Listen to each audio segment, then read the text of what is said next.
Tom Thompson. Tom is my real name, but I always went by Tom. And born June 11th, 1934, and on Faribault County, Minnesota, which I'm born on a farm, lived on a farm, grew up on a farm, and 18 after school, high school, 18 years old, I knew the draft was coming for the Korean War, and some friends of mine that I had run around with had already been drafted, so I volunteered for the draft. I wasn't an RA, so to speak, enlisted, but I volunteered for the draft the same or different than enlistment. So anyway, I went and got in, was inducted in Minnesota, up here at the Armory up in Minneapolis. A bunch of us, a busload of us, went up from 3 counties down southern Minnesota, and got inducted and went to Fort Lewis or Fort Sheridan, Illinois. Rode a bus all night and got there, and I did whatever they had to do, and then they put us on an old airplane and flew us to Fort Lewis, Washington. That's where I started my basic training. And what was basic like? It was a lot of different things, of course, I never thought you used to. And we worked hard. I went to 44th Infantry Division at Fort Lewis, Washington. That's where I took my basic. Did 6-7 weeks of that, and then I wanted to get in the Rangers, and that's extra 2 weeks extra training. So I applied for it, and I started in program, but then they found out that I had flat feet, and so they said I can't be a ranger and jump out of an airplane. I would break my foot or feet or whatever. So I got out of that. I was a little disappointed. I wanted to be one, but so I did my regular basic training, got through with that, and they put me on a boat. 13 days later, I was in Korea. What was your date of arrival? I don't actually know the actual date. It was in midsummer. I would guess toward July or August or whatever. Of 1953? Yeah. And we went down, the boat launched at Busan, which is the southern tip of South Korea. And we got on a train and rode for, seemed like forever, and rode up to the north part of North Korea, or South Korea. And I was stationed then at Chuncheon, which is a village right below the 38th or parallel. So I was only about a mile away from North Korea most of the time, living there, you know, but I don't know, I went in as an infantryman, but then the war was supposedly over in July. But a lot of people out there didn't know that. They were still hidden in the bushes, and they were dug in, and so they transferred me over to a transportation outfit, and they did moving supplies and people if they're, you know, wherever they had to go. And that's where I spent most of my time. And what was your military unit? I went over with the 44th Infantry out of Seattle, Washington. And then since they said the war was over, where they transferred me to, they didn't need any more infantrymen. They were shipping them out, sending them home. So that's what they give me a job as a Jeep driver, truck driver, whatever they needed at this transportation company. It was kind of like today's freight dealer or freight place, you know, where they haul this and they haul that all over. That's what we did, mostly. But we got into quite a few skirmishes because there's a lot of them out there that had been dug in, you know, they didn't know the war was over. And it wasn't uncommon at all to get shot at, so it's the way we had to be on alert all the time, heavy guards, and I spent most of my time there. And come time to rotate, to leave, I was a month overdue anyway. And I finally got out of there. I spent 17 months there. I had 2 winters, and they were cold ones. Their climate's a lot like Minnesota. I mean, we're not very far from the 38th parallel here in Minnesota, I guess. I don't know, I never looked it up, but anyway, it snowed, and it below zero a lot of times, and you know, tent don't feel too good, but yeah, we made it. And let's see, I went, like I said, I had been released, but not discharged there because I had to come back home to do that. But they were a month late in getting me out of there, and I finally got out. And it took another boat ride out of Incheon, which is the western part of Korea. That's where a lot of the shipping took place. Then I had to wait 2 or 3 days there after we got on the boat for the Coast Guard to do their thing, like load a bunch of trucks onto a barge and take them out in the ocean and dump them, and had to wait. A lot of that was going on after the war. You know, they weren't allowed to bring it back home to the United States, and they give them as much as they needed to South Korea.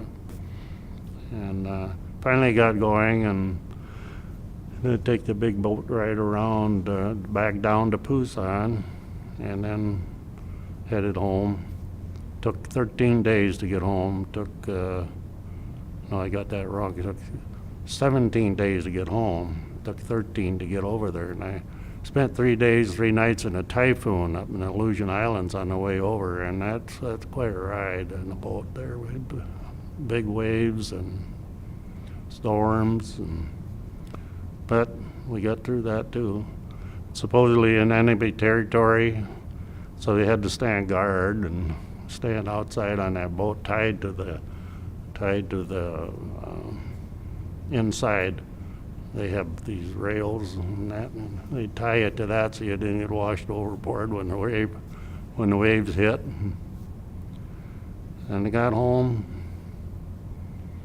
got to Washington, and I should have been discharged right away, but they held me for a week, and every day they would take me in his room, and there'd be a full bird colonel and myself, and they wanted me to re-enlist. They were just hammering on me to re-enlist, you know. So, but I didn't, because I had a gal back home that I left that I was more interested in at the time.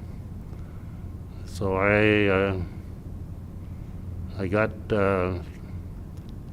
discharged, and I went back to Minnesota, southern Minnesota, and a couple of years we were married, and the rest is history, I guess. We got to have 3 kids of our own. I had 5 grandkids, and now I have 4 great-grandsons. So I don't know, I'm sure I'm missing a lot of my So life. while you were in Korea, are there any specific stories or experiences that stand out to you?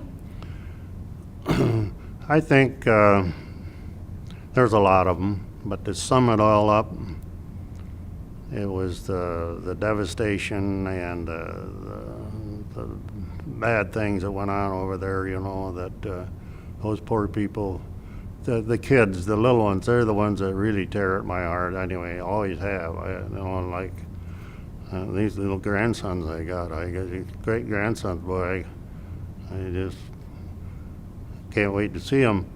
But when you see a little little kid, barely old enough to walk, in the snow. I've seen them barefoot. And they'll wrap a gunny sack around their feet for something to protect them. And there were just so much devastation, and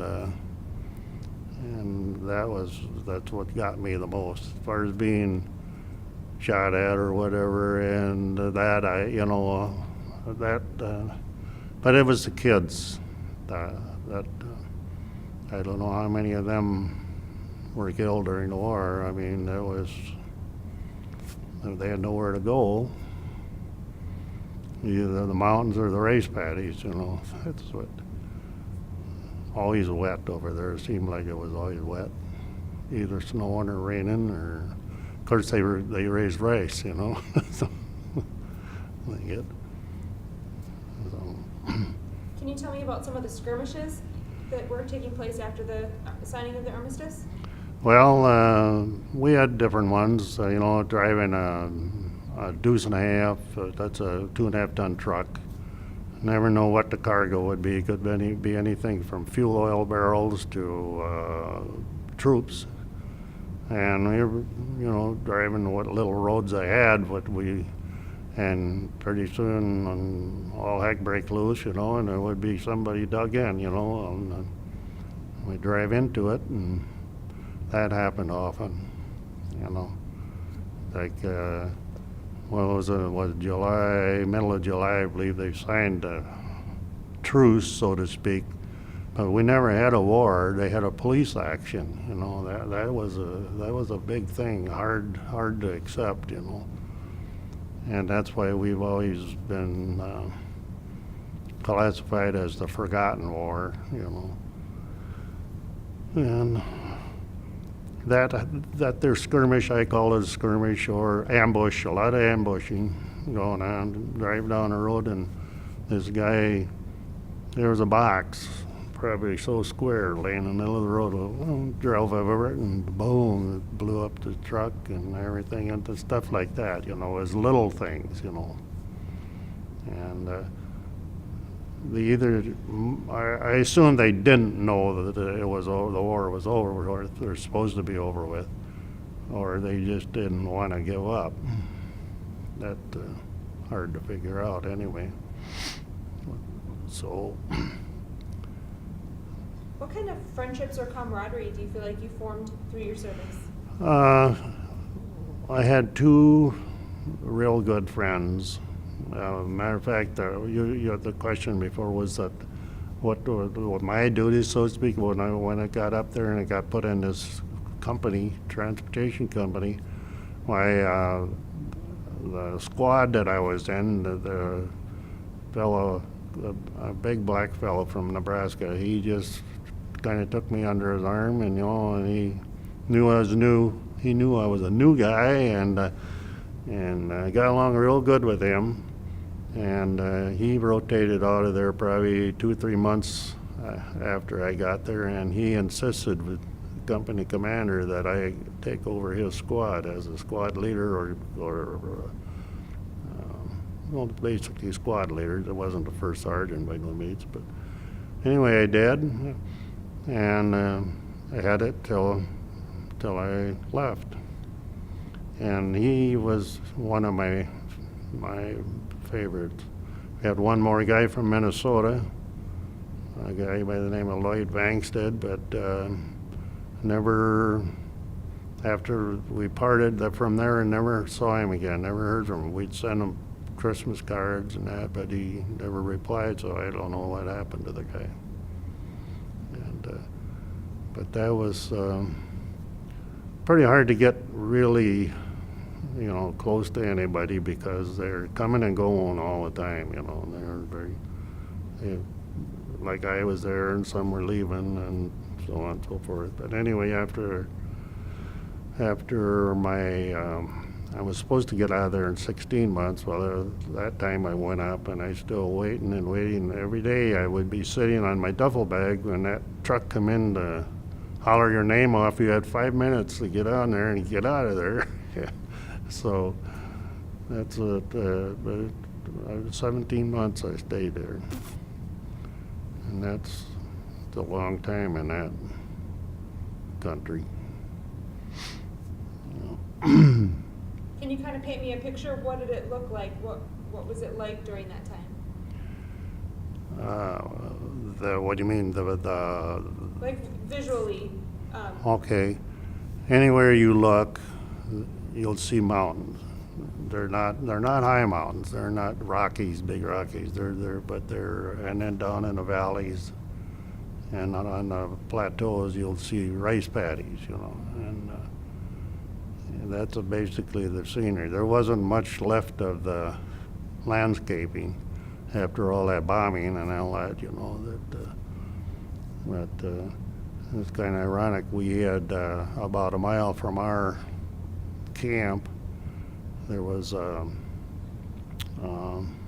cross, and made out of wood, I believe it was.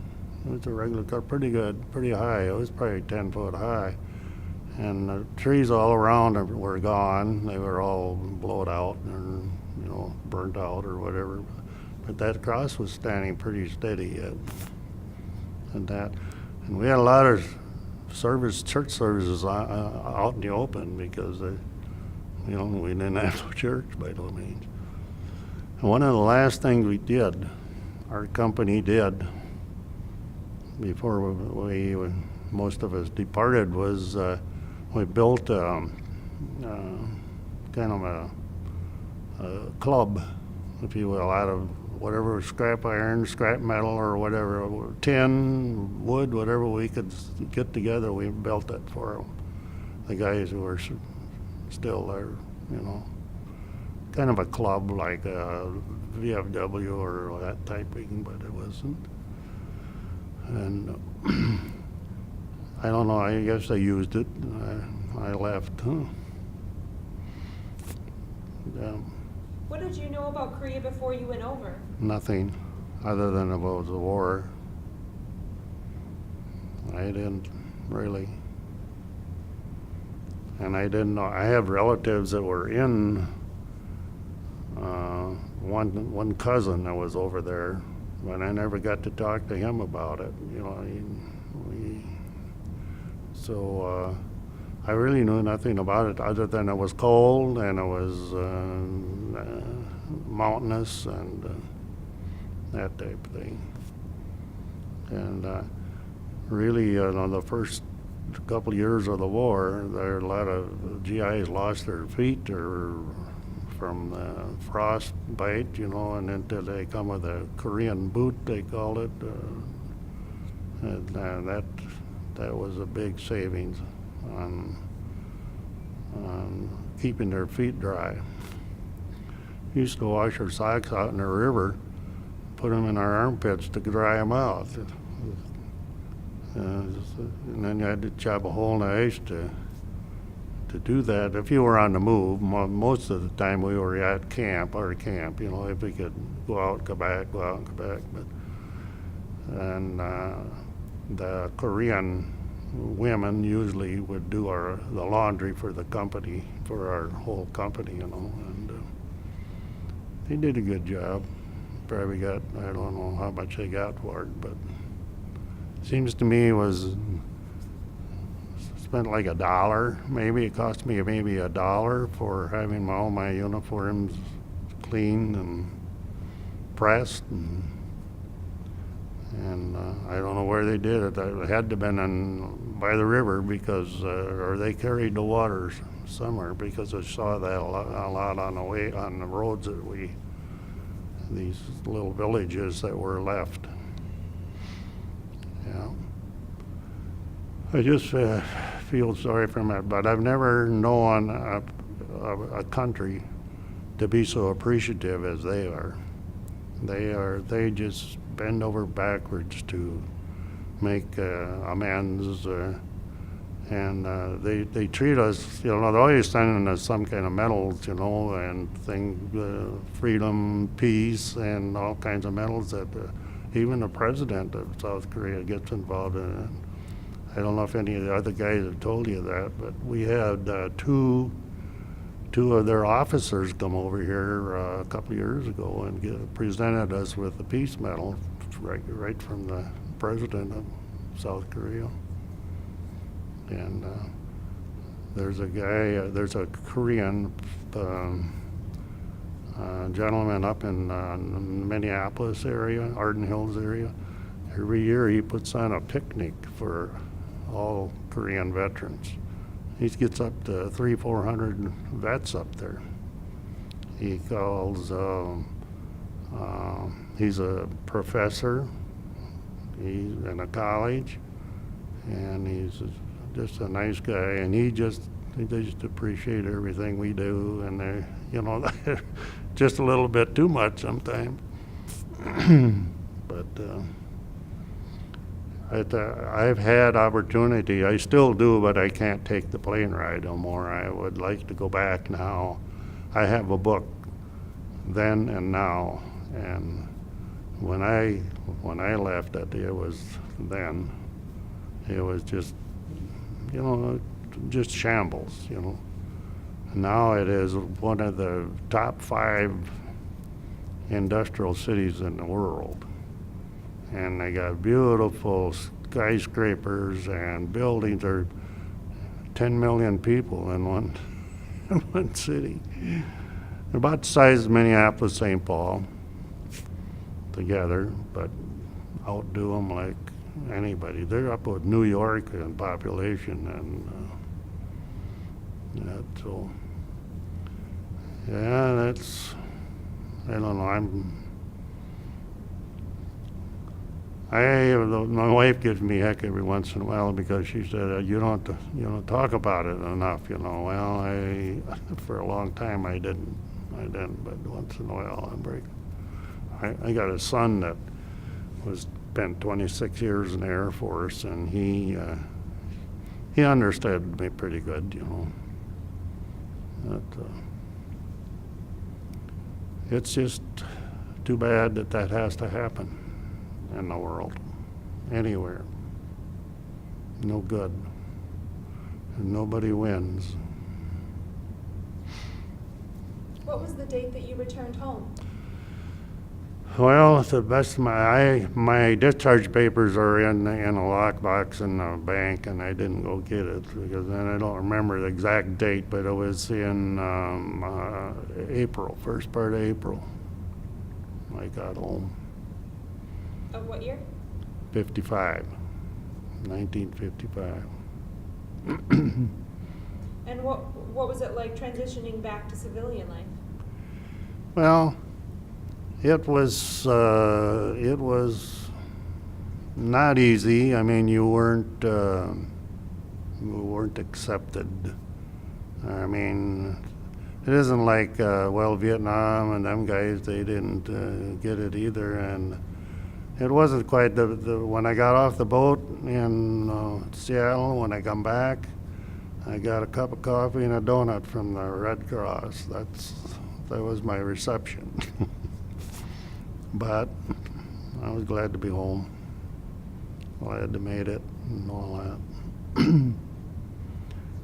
But I never realized that the Korean government was so appreciative of what went on and how it turned out until years later. That's when of course they had their mammoth building project, the whole, I don't know, the country, state, whatever they called it. It's about the size of Minnesota. They had to rebuild everything from the ground up. So that had to have been, and I don't know where they get their finances, there was nothing there to buy, sell, or whatever.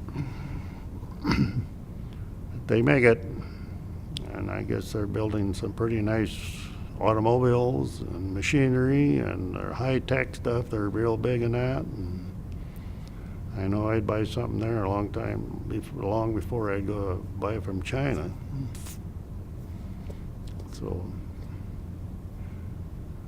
Well, I think we've come a long ways in the last few years now. They recognize us, and they've got a monument in D.C. along with Second World War and Vietnam, you know. And I was fortunate enough to see that monument the year after it opened in Washington, D.C., and it very well depicted what it was like, you know, and nothing glamorous about it. And had us on the old trench coat and mud up to the top of your boots, and that's the way we was. They called us dog face, doughboys, dog face, and whatnot, you know. But I would like to go back and just, I don't know, it's amazing what they have done in the last 50 years, you know. That's really something.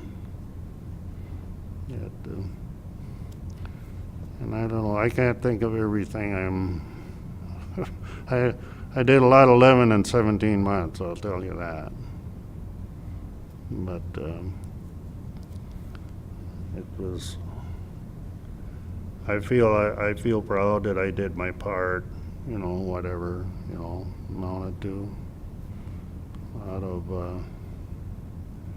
we had our problems too. We had, oh, there's guys, you know, like the Koreans would break into our motor pool, and they would drain antifreeze out of the radiators, and they would concoct it with something else and sell it as beer. You know, and then of course the guy gets sick, and one guy went blind, and all that. You know, no different than the drug situation today, I guess. But I didn't get into any of that stuff. How did your time over there, how did those experiences affect the rest of your life? Well, I think it did me. I think it was an asset, maybe. Man, of course, the places I worked didn't make no difference, that much different anyway. But I considered myself lucky in the business world or the working world. I got jobs that are prevalent, and I picked them and worked my way up and got into a partnership in a business and split that and went into another one, and I figure the way we didn't get multi-rich by no means, but we lived very good and had a nice retirement so far, coming up on 20 years almost retirement, and got them nice little kids that I love to play with, but they're 75 miles away, and that's well, it isn't something you want to drive every day, but although you got that much far to go home. Yeah. But I'm sure my immediate neighborhood and family, they were all conscious of what was going on, because I had two cousins that were over there at the same time I was, and we didn't know it. We could have been pretty close together at one time, but that's not uncommon. So is there a piece of wisdom or a message that you could pass on to younger generations? Yeah, there is a lot to be learned, you know, and I think a little more of that should be taught in schools, or should have a long time ago, I guess, about you know, the forefathers, you know, they got the country going, and they protected it, and then they went off and went to war too, you know, and it isn't that I condone war at all. It's just the fact that they should be have knowledge of it, you know. And I got a grandson out in North Dakota who's a history teacher. And I send him materials that I get, like that book Then and Now and other stuff, and boy, he just loves that. He teaching those people, those kids up there, and they really like it. They enjoy it. It's something there that they learn, that they want. That's all different, entirely different than anything they ever had before, So, and I guess the biggest, I don't know what I would call it, that I have about the whole situation is devastation and killing, deaths, and that's sad, But I guess there's a reason for it. And but 63 years ago, it was a lot different than it is now.